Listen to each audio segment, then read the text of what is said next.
Welcome to Between the Reads, a podcast about Black books. I'm your host, Audra Russell. Welcome to Season 3. There are so many great new things happening this year with the podcast, and I can't do it without your support. So please consider heading over to patreon.com/betweenthereads to join. Are you ready, Booze and Bros? Then sit back, relax, and let's get to it.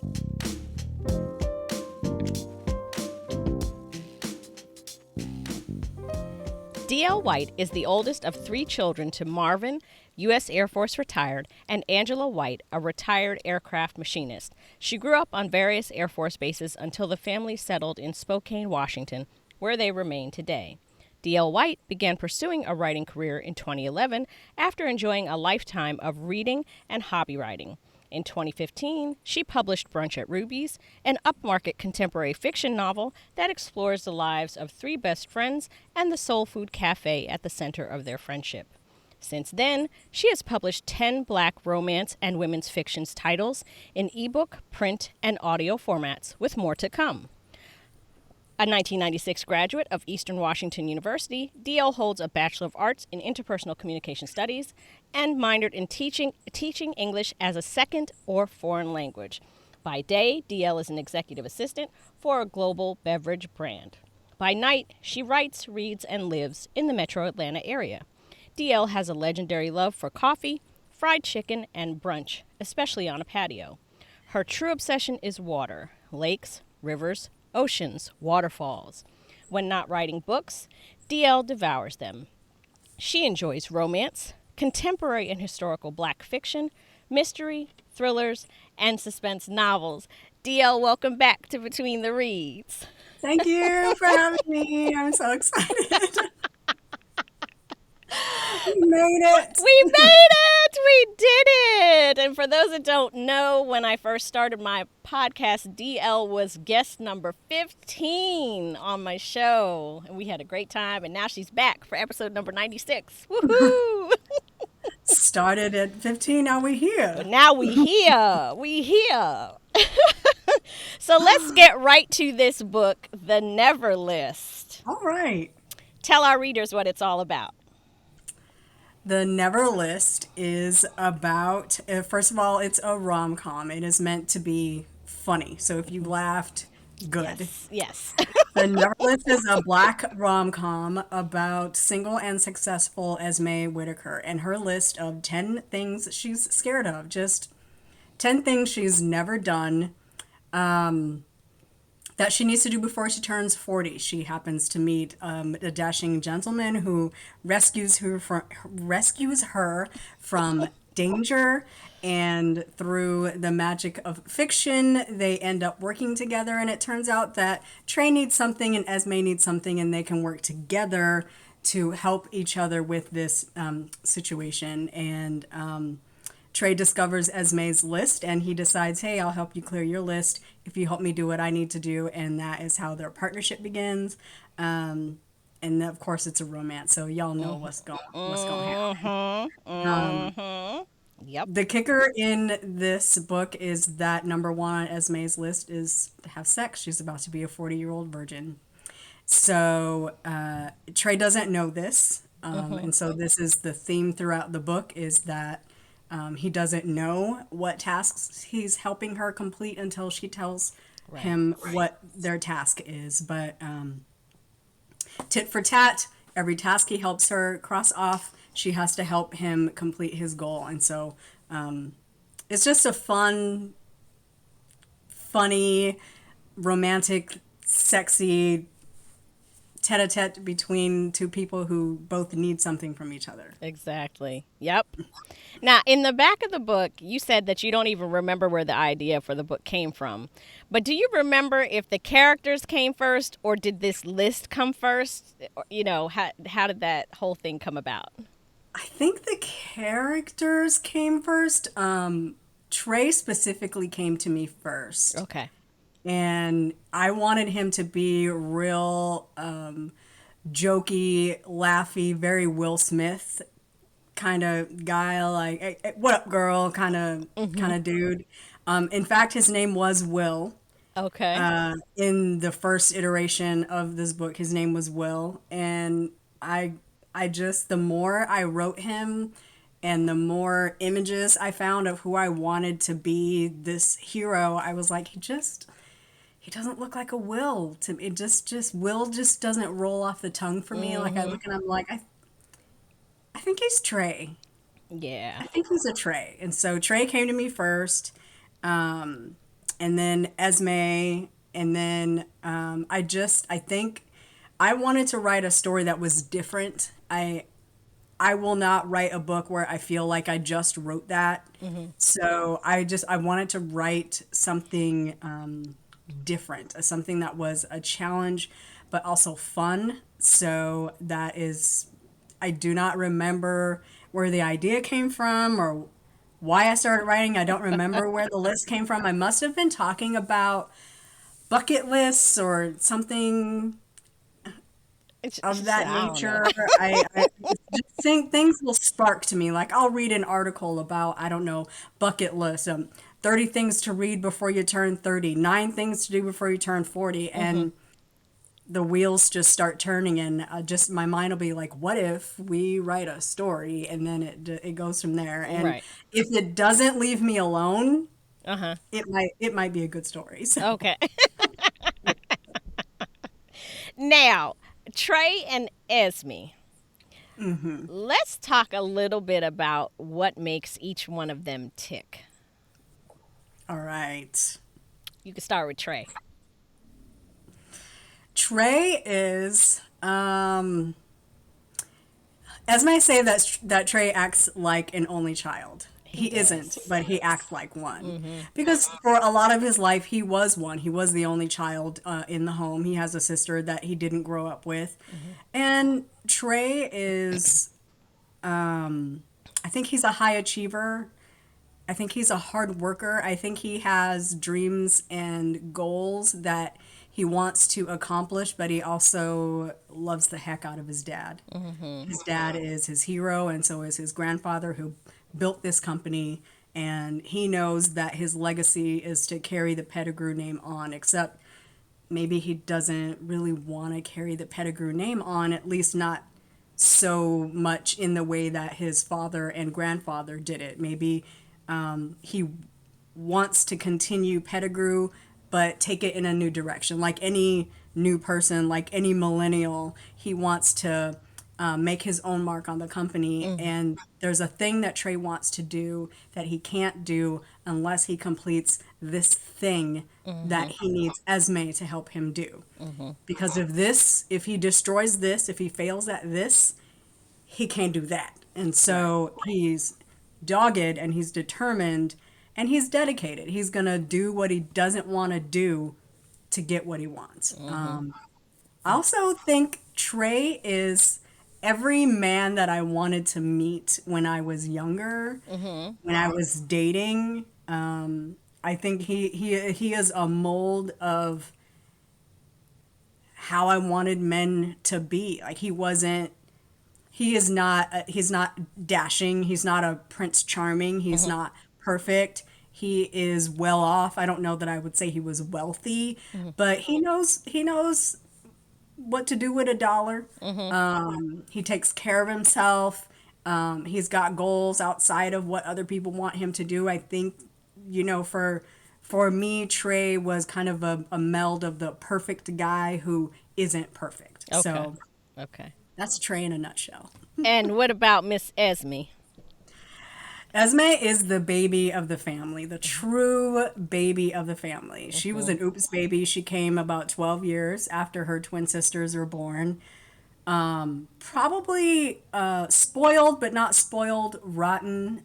Just in the way that and I think about this as I think about my brother and I, and then my baby brother Joseph. Mm-hmm. Joseph was 11 years younger than I am, so there were things that my parents let him do that we would have never been able to do. I Right. mean, Cause they from tired. They just like, yeah, go they ahead, whatever. tired, and they like leave the boy alone. Like, but ma, we could never leave the boy if he is swinging from the chandelier. I don't care what the boy is doing, leave him alone. And so, probably so many things that Jada and Jewel had to do in their lives, Esme never had to do. They never Right. pushed her to do anything she didn't want to do. They never pushed her to be daring. They never pushed her toward adventures. Esme is very introverted. Mm-hmm. I don't think she's shy, Mm-mm. but she's very insular. She likes her bedroom that's all decked out with her own personal library, and her TV, and she's kind of got her world set up perfectly Mm-hmm. the way it is, and she doesn't have to venture outside of that for any kind of satisfaction. Right. Yep. Esme's cousin, on the other hand, O'Neill, is like the opposite. He is adventure seeking. He's a flight attendant, Mm-hmm. and he is off to Belize and then to to, like, I don't know, China. Where does he go? Italy, Greece, somewhere. Yes. O'Neill always going somewhere, and he is like, look, all this stuff that you have never done, you are too old to have never done, and it's Right. holding you back. There Mm-hmm. are things that you need to do to move forward in your life, to grow up, and he challenges her to take the steps to keep these things from holding her in fear. Mm-hmm. And I don't think that Esme sees this list as things I gotta do that are gonna scare the crap out of me. Mm-hmm. I think she just sees this list as, look, here's a list of 10 things I've never done. It's a great reason to, like, celebrate my 40th birthday, Mm-hmm. to come into a new era, to be a whole new person, and maybe after I knock these things off my list, I will be the kind of person that can fearlessly go for what I want. Mm-hmm. So, Esme is smart. She's accomplished. She just got her MBA. Mm-hmm. She bought her parents' house and sent them off, go retire, have a good time. But this is a time that is strictly for her. It is Right. just about Esme. It's not about satisfying anybody else's needs except her own. Mm-hmm. And I think that does her well. Mm-hmm. Yeah. Yeah. So tell us like one little thing about Esme and Trey that only you know as the author. Thing about Esme and Trey that only I know? Man, Mm-hmm. hard question. About them together or Just as, individually as people.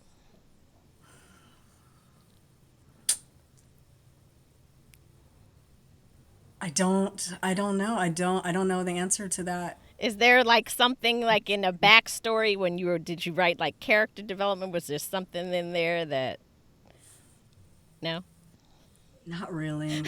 She said I'm not a really. very boring author planner person. Like, I would love to say that I plan these characters out with like a Bible of information. But I But nope. really, yeah, there's not many secrets about them that, I mean, I'll think about it. If something comes up, I'll let you know. But Okay. yeah.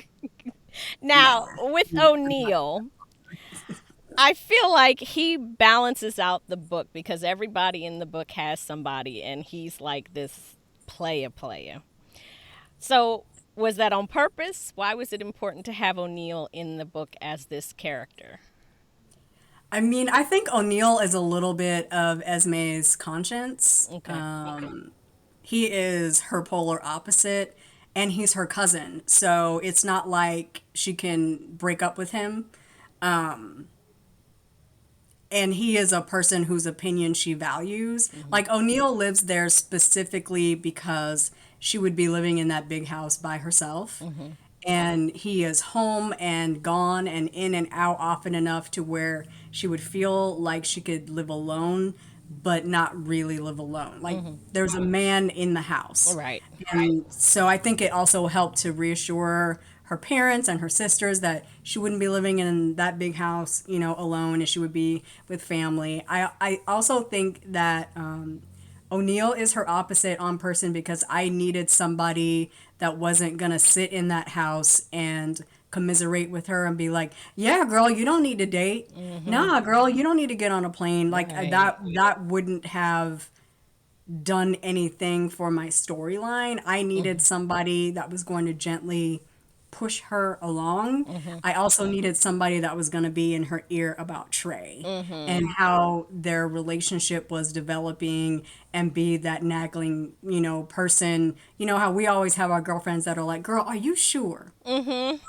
Because it sounds to me like, and I also, I needed that person to cause Esme to maybe think twice about this situation and kind of really reevaluate what's happening between her and Trey. Is it real? Is he using her? Mm-hmm. What's the situation? Is this wise? Is this a thing she should be doing? So Mm-hmm. I also needed O'Neill for a little bit of comedic relief. Right. That he The was. bit could get real heavy, specifically the opening chapters Mm-hmm. when Esme gets mugged. I needed O'Neill to lighten the mood up a little Right. bit. I needed Yeah. him to be a real protective cousin. Like I'm about to fuck him up. Right. Listen, Like where he at though? what happened? He's like, I don't need you to fuck nobody up. Like, here's what happened. It's fine. Everything, Right. and so I needed him to sort of bring the mood up a little bit, Right. to give a little bit of comedic relief to bounce off of Esme, to be her conscience Mm-hmm. and sort of her second mind. But he's Right. also a little bit of the devil on her shoulder, talking Mm-hmm. about, O'Neill is he is funny. Good. I wrote him to be funny. So O'Neill was initially a girl cousin. Okay. But I was writing it and I was like, it just seems kind of Mm-mm. That wouldn't have worked. That wouldn't have worked. stereotypical to me. Like it's kind of no. Mm-mm. So I made him a man cousin, and Mm-hmm. he is a player, and I really needed him to be her opposite so Right. that she could feel encouraged and pushed and prodded toward where she needed to be. Right. Yep. Yep. Now let's talk about their families, Esme's family and Trey's family, the Whitakers and the Pettigrews, respectively. They are Yes. both families with means. Esme's family is pretty much, kind of picture perfect, no real drama or anything like that. Trey's family has a little drama, i.e., his sister. Yes. But overall, they're just regular black families without the dysfunction, without the trauma. Tell us why it was important to show these families, black families that are just, regular families. We just regular ass black people, Right.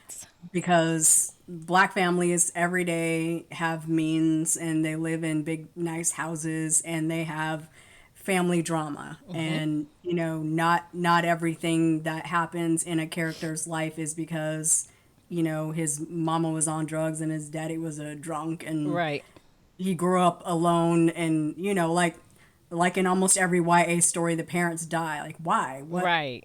That's Mhm. not the only thing that builds character. You know what I'm Mhm. saying? Mhm. So it's important to me because I don't want to build drama off of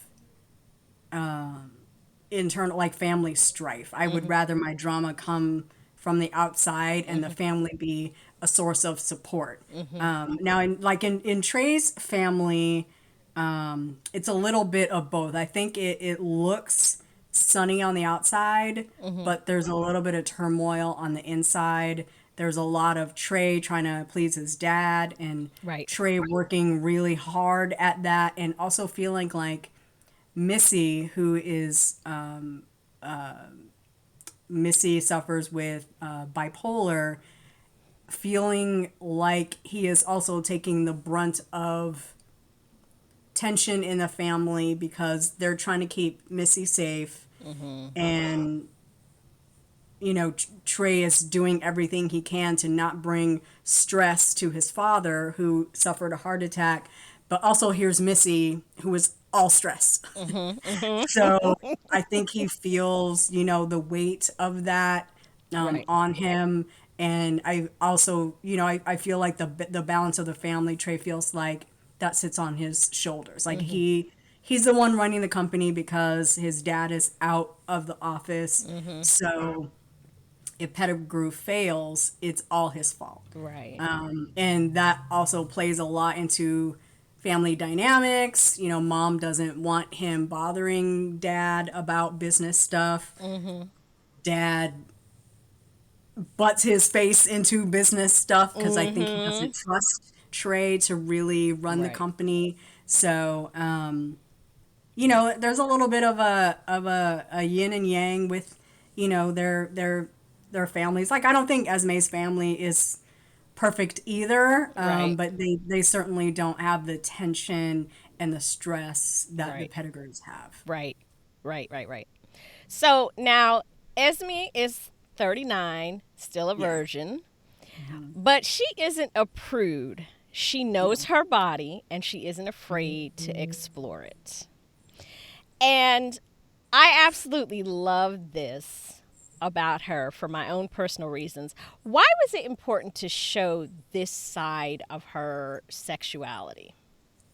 So I think, you know, I struggled with this book, and a big reason that I started writing this in 2016 and I hit a wall and I put it away because I read so much about how people are tired of their virgin trope. Hmm. I don't want to read any more virgin tropes because you get this virgin and she's all prim and proper and inexperienced and angelic, and then in 12 seconds, she is a porn star.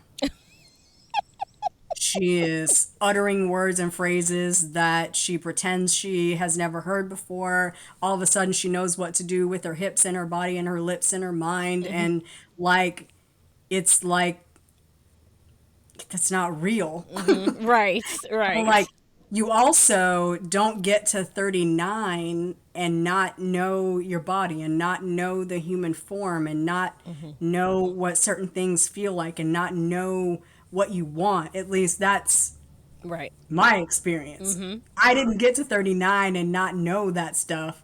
I used to say I may have never milked a cow, but I know everything about the pasture. Right. Hmm.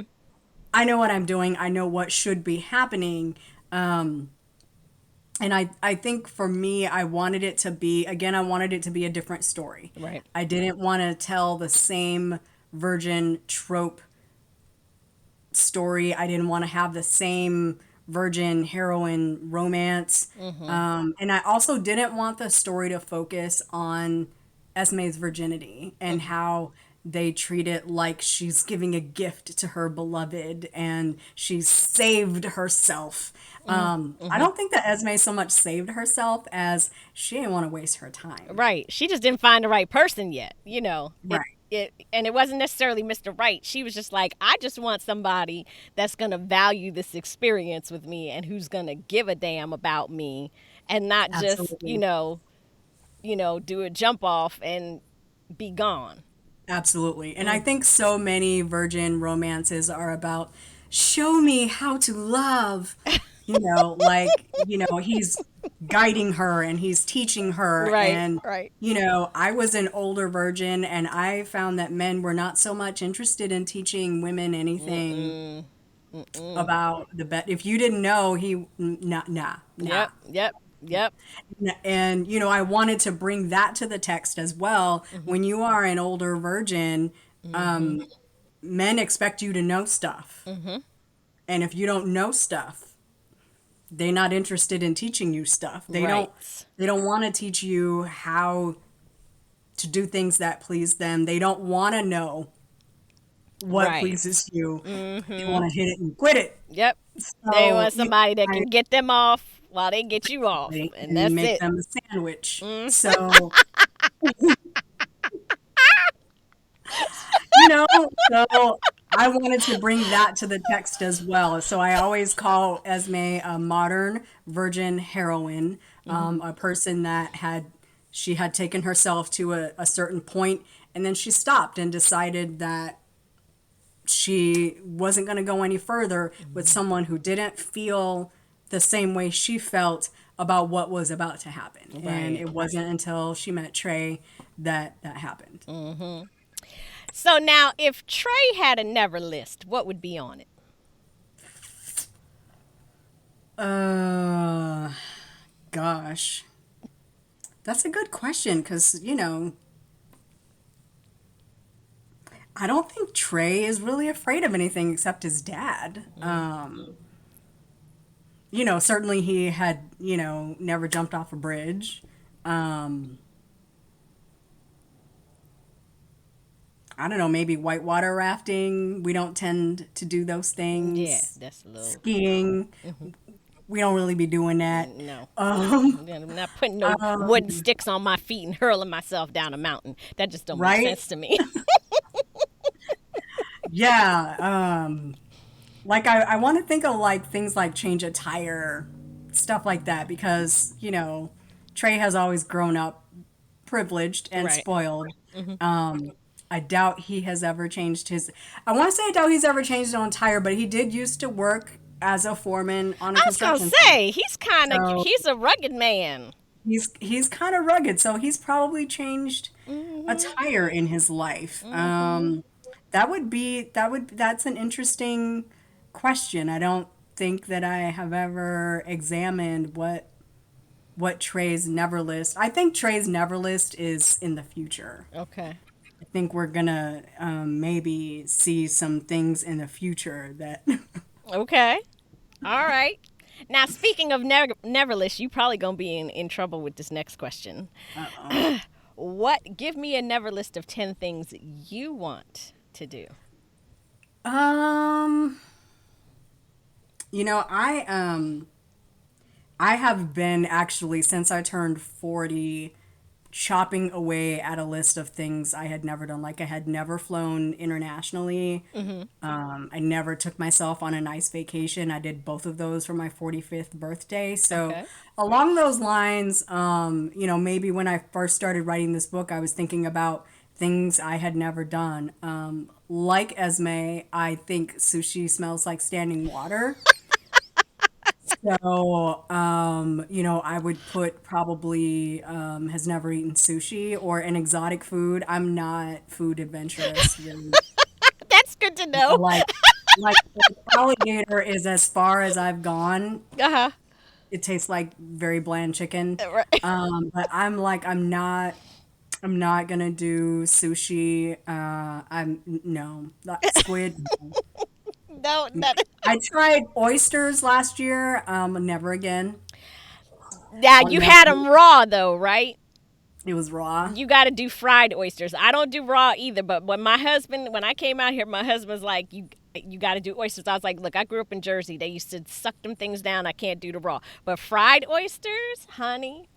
Once he I introduced me to mean, them, if you fry the living room curtains, I will probably eat them. But I'm not doing raw oysters ever again. yeah, raw oysters I can't mess with. But I'm gonna have to Yeah, introduce you to some fried oysters. Yeah. maybe we'll see. I may need a drink first, but I would love to go to Greece. That's been on my list for some time. Uh huh. But I want to go to Santorini, which is a very romantic destination. I don't want to go to Santorini with my mom, you know? So it's like one of those places where I would love to go, but that's a travel with someone special Mhm. destination, you know? Mhm. So Right. Right. Right. um what other stuff? Like it's been a long time since I was on my first flight, but I think I was like in my late 20s when I got on an airplane for the first time. So I've been chipping away at a little list. I probably need a new list of stuff I've never done. Okay.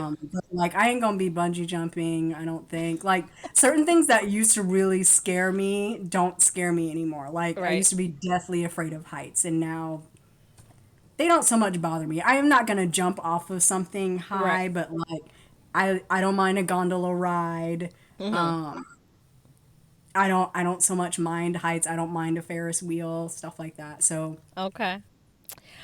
All right. So now you and all these characters in this book, everybody, Trey's family, Esme's family, friends, you're all on an island. Somebody's getting voted off. Who is it and why? um, let me think. You know what? Probably he kind of redeems himself in the end, but Vincent is kind of a jerk. I don't like Vincent.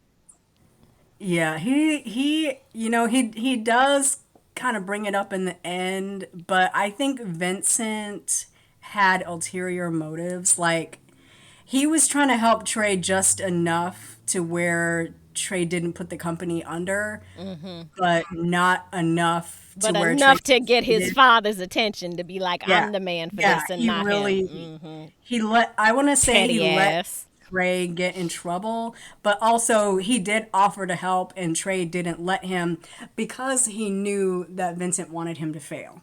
Yeah, but And Vincent didn't really offer to help him to help him. He offered he to. wasn't really, He's he petty wasn't, ass. I can't stand Vincent. yeah, No. Vincent,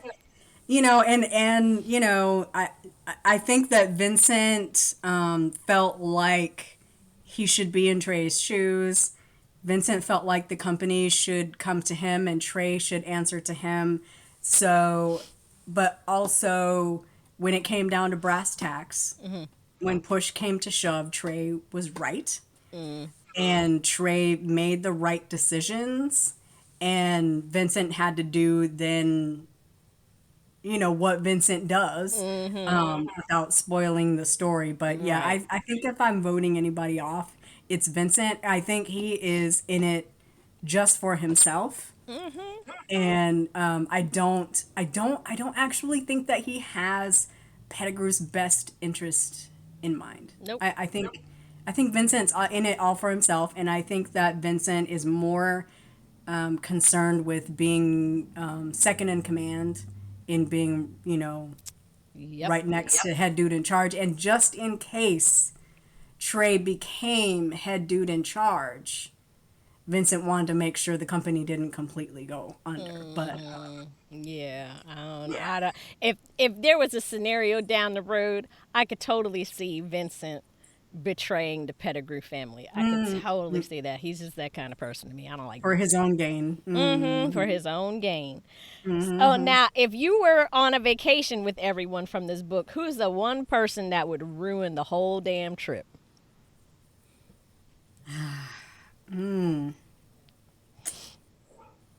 Probably Missy, because I feel like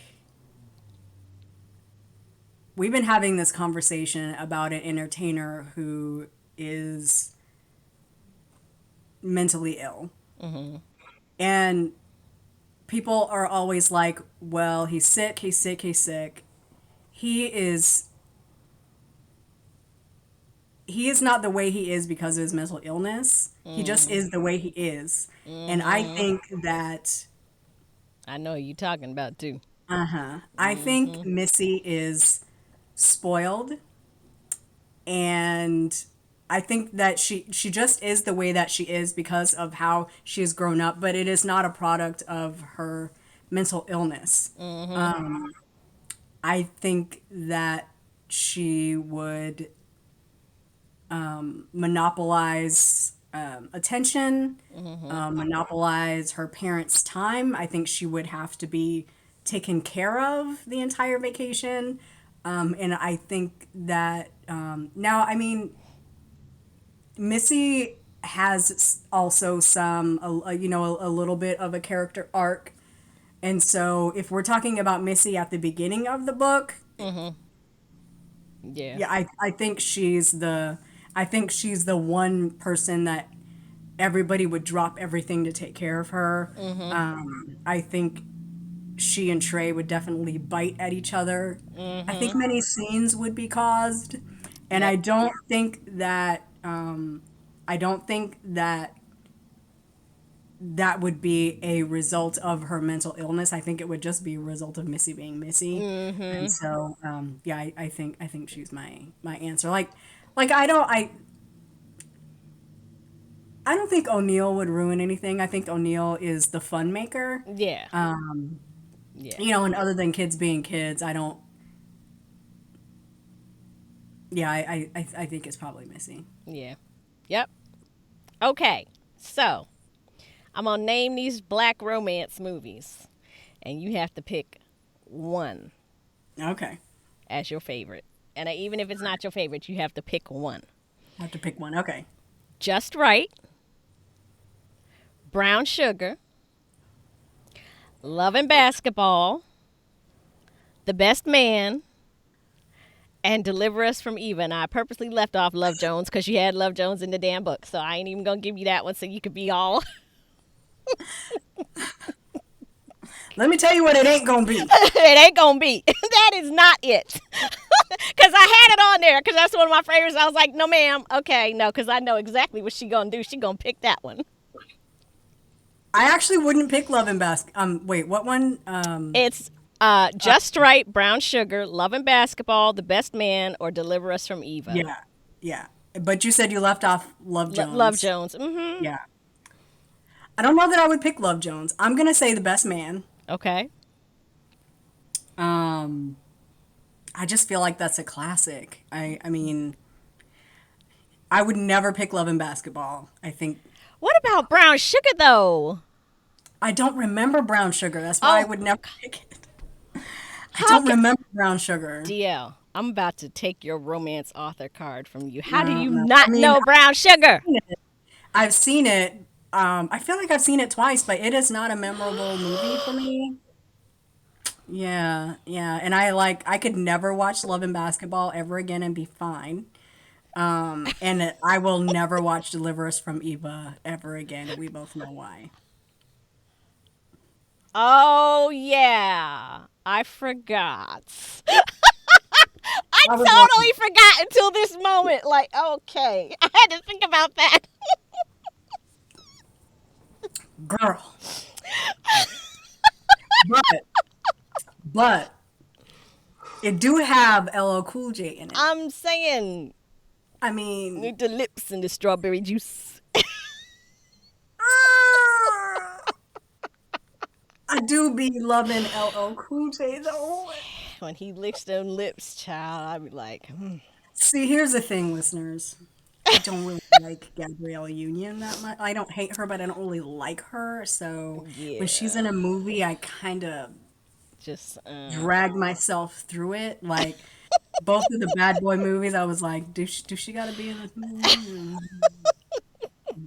we need to talk about why you don't like I Gabrielle. don't, I don't know. I don't like Gabrielle Union. So, but she's in Deliver Us from Eva. What about Just Right? Have you seen Just Right? I love that's like I my. have, and I do love Queen I was about to Latifah, say, but don't you talk Common about Queen? can't act. Common No, he can't can't. act. Common can't act. No, he He can't. is a block. He is a very pretty block of wood.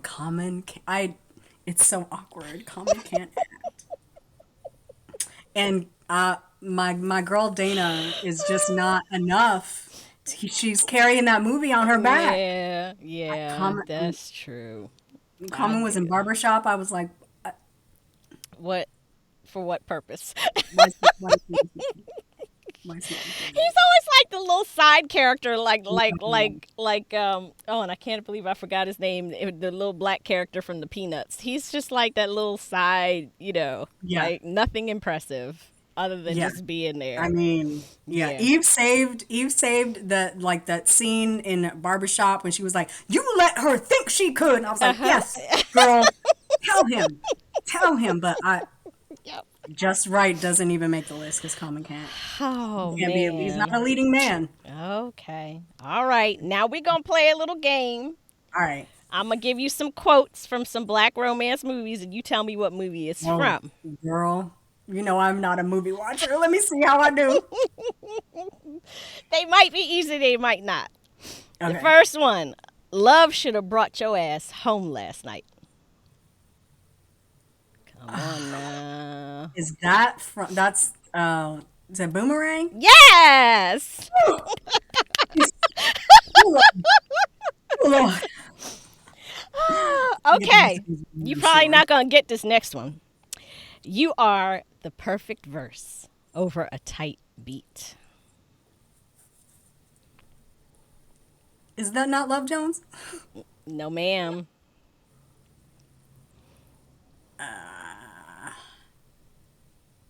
I have heard it. I do not know what movie it's from. I'll tell you who said it. Tay Diggs.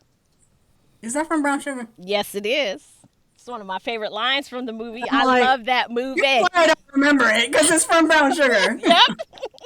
It's like the only memorable line from. I do love Take Digs though. I'm just saying, you know. All right. Next one. This is easy. Let me break it down so it can forever and consistently be broke. I don't have a clue. DL. I don't have a clue. That's Love Jones. I don't have a clue. When they No were all idea. sitting around talking about love, and he was like, let me break it down so it could forever and consistently be broke. Yeah, I am not. Unless it is Steel Magnolias, which I've seen 119 times, Me I too. probably can't name a movie quote. All right. Steel Magnolias or what is that? What is that movie with Morgan Freeman that I can watch back to back? No, I Shawshank can't remember the Redemption. name of it. Yes. Yeah. I watched that a million times I too. could probably quote that word for word, but Mm. a black romance movie, I probably don't know the lines by heart. Listen. All right. Here we go. Even though you might not get this one either. I've been loving you Okay. since I was 11, and the shit won't go away. I don't know that I've ever heard that line. It's love and basketball. And she said that to, oh boy. I can't remember. Oh, Yeah. Yeah. When they were playing for his heart. his heart. Yeah. Mm-hmm. All The right. only line I know from that movie is "I want to play one last game for your heart." Yep. That's the only line I know from that movie. All right. Now, here is the last one. All right. And I don't care how old he is. If he got you glowing like a nightlight and shit, I say keep his ass. Think about it. Also has Tay Diggs. Go way back. Angela Bassett. Tay Diggs. Oh, Regina King. I don't know. Good Lord, girl. Wait in the how Stella got her groove back? What's wrong with you? I never saw that movie. Oh my DL. I never, Really? I never saw it. No. I don't know what I'm gonna do with you. I I just yeah, I'm not a movie buff, so listen, but everybody's seen that movie. How you gonna I, be a romance author and not? Okay. I write books, not movies. I don't do like. But you should know some romance, and these are the black ones. Come on now, girl. Sorry. All right. You're an indie author. Tell us why you chose to go this route. Um, I like control. I like I like control. I don't want people taking something that I spent like, I started writing this book in 2016. It came out in 2020. So that's 4 years of sitting in my drafts. I'm the one that spent blood, sweat, and tears on it. I'm the one, that was up nights writing draft after draft after draft. I don't want someone who's not invested in this story to take it and turn it into something marketable. Well, if we made Esme white, and I mean, I just feel like it would sell better. No, no, ma'am, And Susie. there are no black families that own construction companies. Right, So, yeah. right, right. Like, Yeah. what if we move them to like the inner city? I can't. Can we make them more black? Can Yeah, we just. yeah, And we need yeah. some more trauma. Like, can they come Blacker. from broken Just families? make them blacker. Um, I just feel like I don't want someone to take my characters, my story, my vision, and turn it into something they can sell, something they can market. I wrote it the way I wrote it. That's how I want to sell it. I don't want them to take it, edit it up into something I don't recognize, give it an ugly cover. Mm-hmm. I mean, Mm-hmm. like, I think about going hybrid all the time, like being Mm-hmm. trad and indie, Mm-hmm. but I always tell my friends like it would have to be a story that I don't care about Mm-hmm. because that's the only way that I would sell my work to a publisher so they can edit it up so that it fits in a box that they Mm-hmm. can sell, and Right. then they slap an ugly cover on it and then don't market it, and then I gotta market that book because publishers Right. don't market books. Like, it would have Mm-hmm. to be a book I absolutely don't care about, and right now I'm not finishing books I don't care about. Right. So, Life is too you short for know, that. yeah, and I mean, I want to guide my own career. Mm-hmm. Right now, writing is very part-time for me. I call it my lucrative part-time gig. It Mm-hmm. pays for vacations and shiny things. Mm-hmm. My books pay for themselves. What I sell every month pays for my pro writing aid subscription, and all the I feature my book here and there. If Mm-hmm. I make an ad, my book royalties pay for that. So my Mm-hmm. books pay for themselves right Mm-hmm. now. Mm-hmm. I want to build on that to where I can make full-time work when I'm retired, but right now the job is the job. The Mm-hmm. full-time job makes it possible for me to work. Right. And I would only be able to maintain that schedule. Like, sometimes I haven't written since 2020, y'all. Me either. I don't be writing. Me I would either. not be able to maintain this long of a hiatus. I would not be able to maintain the schedule that I need to maintain if I was on somebody else's schedule, Mm-hmm. if I was on somebody else's dime. Mm-hmm. Is it harder? Yes. Mm-hmm. It is a lot of work. Do I love the heck out of it? Yes. Mm-hmm. I absolutely love being an author. I love putting out my work. I love picking up my books and flipping through them and reading them, and that big old DL White and James Patterson big cross top. I'm like, make it as big as it can get, Right. still fit on the cover. You know what I'm saying? James Patterson big. Because when I send this book to my mom and it says DL White on it, she is Mm-hmm. so proud. Mm-hmm. That is what I like. And she would be Yes. proud if it came from Simon and Schuster. Right. She would be proud if it came from Random House. But this comes from books by DL White. Yes. And Absolutely. she loves that. I love that. And so, Mm-hmm. you know, I want to write my own story. I Right. want to chart my own path. I am my own publisher. I do all my own stuff, Mm-hmm. but I love that part of it. I meet a lot of authors that want they don't want that. They just want to write the books, Yeah. and they're willing to sign away control, and they're willing to pay someone to market their books, and Mm-hmm. they're willing to give out so much that I want to retain. It means a lot to me. This is my blood, my sweat, my tears. This Mm-hmm. is what wakes me up at 3 a.m. Write Right. this story. Write Mm-hmm. these people. I got a new scene for you. And I'd be like, I'm tired, man. We are not writing right now.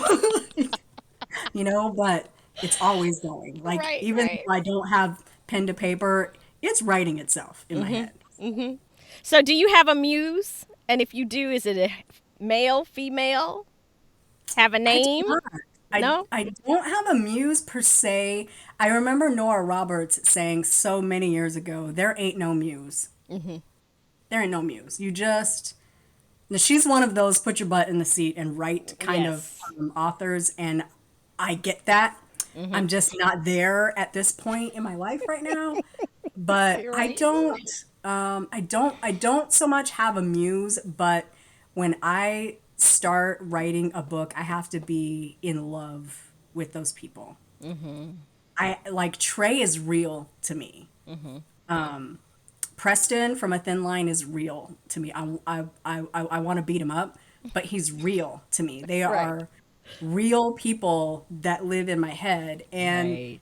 the way that I make them real is by getting to know them. And so I might not do an extensive character Bible, but I know them. Mm-hmm. Mm-hmm. I know Esme is a Leo. You Right. know, I know Angie from A Thin Line is an Aries. Mm-hmm. I know their style. I know what they drive, where they live, Right. what kind of coffee they drink, what kind of wine they like, Mhm. what Mhm. perfumes and colognes they wear. When they become more real to me, I fall in love with them. And then Mhm. I am able to be deeply involved in writing the story. And sometimes I'm not ready to write a story because I don't like these people yet. I don't I don't quite know them yet. Right.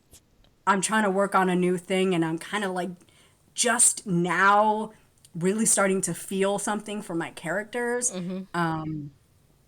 So that's it So is gotta that be, always your process then? You have to get to the point where you're invested in them before you yeah. can do the story. Yeah, it's hard for me to shoot from the hip with a book. I can't just sit down and start writing a story. Mhm.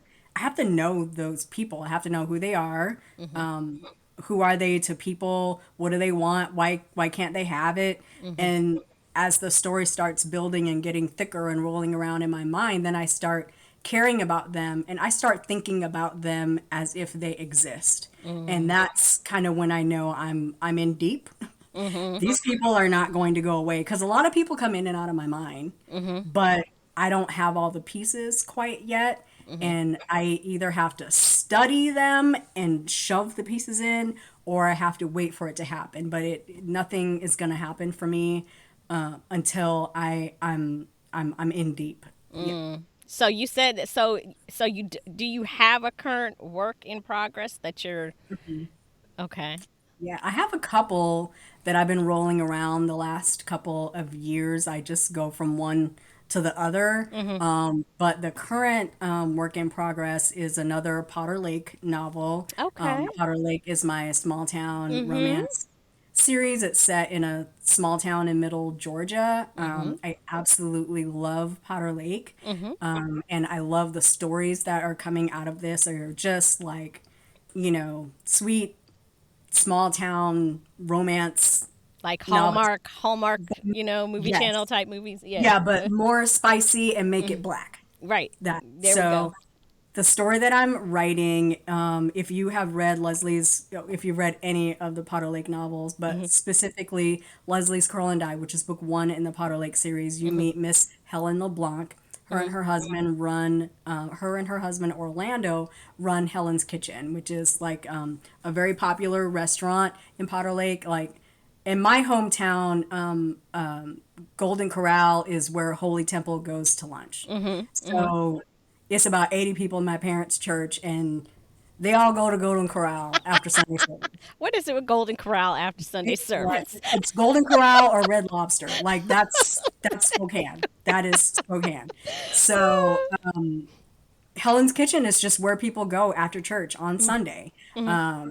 She also serves breakfast and lunch. She's just this, little old lady that's been cooking for the town forever. So this next book is about LeBlanc, Okay. who is Helen and Orlando's daughter. And Okay. we have not heard about Renda because Renda left town about 20 years ago on her wedding day. And Oh. ain't nobody seen her since. And so this is the return of the prodigal daughter. Renda has been in New Orleans with her grandmother, but a Wow. hurricane blows through and the house is flooded. She lost her job. She lost her man. It's like a country song. She ain't got nowhere to go. And so she hops a Greyhound and she has ended up back in Powder Lake. And so So it's when been, is that gonna be done? I am working on it. I have been working on it this week, Yeah, because you but had a crazy week at work. I had So. a crazy, crazy week. And so, I write when I can. Mhm. Hopefully, this week, and I'll get a little time this weekend on my vacation Uh, to dig into it some. I'm hoping I can have it done by summer, the latest by fall. I tend to okay. release books in September Okay. for no apparent reason. That's just when I finish books. So I'm hoping and praying it will be out this year, but I don't have a release date. I'm really Okay. just getting into it, but I need something fun and uplifting Mhm. and hopeful Mhm.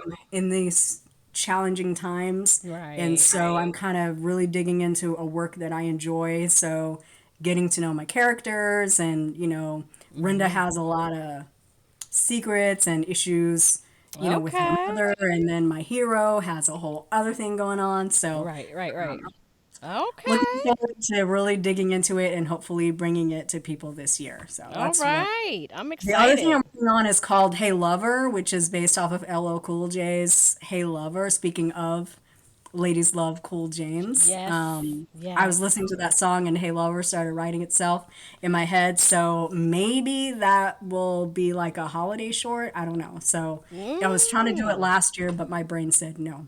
Mm. Okay. Okay. That's And what we got going on over here. all right. Because if y'all don't know, I have all of DL's books on my Kindle. She a real one. You a real one. And I've read, I think, four of them. I read the Kwanzaa shorts, I read Beach Thing, I've read The Neverless Now, and I read A thin A line. Thin Line. Yes.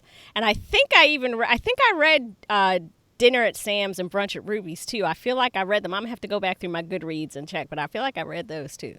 I don't think you've read those yet. No, I feel like which one is the one with Maxine in it? That's Brunch at Ruby's. Yeah, then I read it because Maxine got on my damn nerves. She was, oh, Maxine. Yeah, so I at least read that one because I remember Mhm. Maxine well. Yeah. But I Yeah. got to start this Potter Lake series, though. Yes. So Maxine is in Dinner at Sam's. She's just not featured heavily in Dinner at Sam's, but Okay. No, I remember Gibson. reading Yeah. extensively about her, so I must have Yeah. been, yeah. Hmm. Well, thank you because I wrote her to be hated. So You did your I job. just want to take my flowers right there for Yes. writing an unlikable character. She Ugh. does redeem herself. And I feel like she's much better in Dinner at Sam's, but she's still Maxine. She ain't never gonna not be I Maxine. mean, But I'm just saying. um, I mean, I can find Gibson, some stuff yeah, about her that I kind of like, but still yeah, overall, she's rough, rough, yeah, yeah. rough Yeah. around the edges. But I do want to write a sequel, a true sequel to Brunch at Ruby's, which kind of brings some things to light with Maxine and her Okay. marriage and her career and all that stuff. It's just another one of those things I've been plugging away at, and Right, I'm kind of right. not in love with it yet, Okay. but eventually. All right. 10 years after I first published Rubies, the sequel gonna come. Hey, So that's all right. I got 3 years to make it up. So, So so where can readers find your books? you can find me at booksbydlwhite.com. You can hit my website, click on books. It'll take you to all of my books. They are in ebook, print. Select titles are in audio. I'm working on having my whole catalog in audio because audio is just exploding. But hit my website at booksbydlwhite.com. You can pretty much find anything you want there. Okay. And where can we find you on social media? I am Twitter and Instagram mostly at author underscore DL White. I'm also on TikTok at author DL White. I am not on there very much, but I do have an account. Hmm. I be on there just laughing at people. And also on Facebook at facebook.com/books by DL White. I do have an account there under DL White, but I'm gonna be honest, I don't really be accepting new friends. No new friends. No new friends because like I get a lot of like traders and like investors. They just blow Right. right through all the author accounts, and like if Hmm. you tag me and 89 people in something, you out. Right. Out. Like, this is for friends. They're my friends. Yeah. FRANS. My friends. My Friends. Yeah. friends. So I'm on Facebook, but I don't have a lot of I don't really friend readers Hmm. too much on Facebook, but Twitter and Instagram are where it's at. Hit me up there. I am usually there acting silly because I ain't got no sense. I am there for shenanigans and book sales. Right. I hear you. I hear you. Well, we have come to the end of our show. Thank you so much for coming back, sharing your time and talents with us today. It is a pleasure to be here. Thank you so much for having me back. You are most welcome, Booze and Bros. You know how I do at the end of every show. I give you a quote. And today it comes from poet, writer, and professor Sonia Sanchez. And she says, "No, don't never go looking for love, girl. Just wait. It'll come like the rain falling from the heaven. It'll come. Just don't never give up on love." Until next time, y'all, you know what to do. Grab a book and read. And I'm out. Thanks for lending me your ear today. If you enjoyed this content, please head over to betweenthereads.com and leave a rating for the show. While you're there, consider supporting this independent podcast by becoming a patron at patreon.com/betweenthereads. Join us next week for another great episode.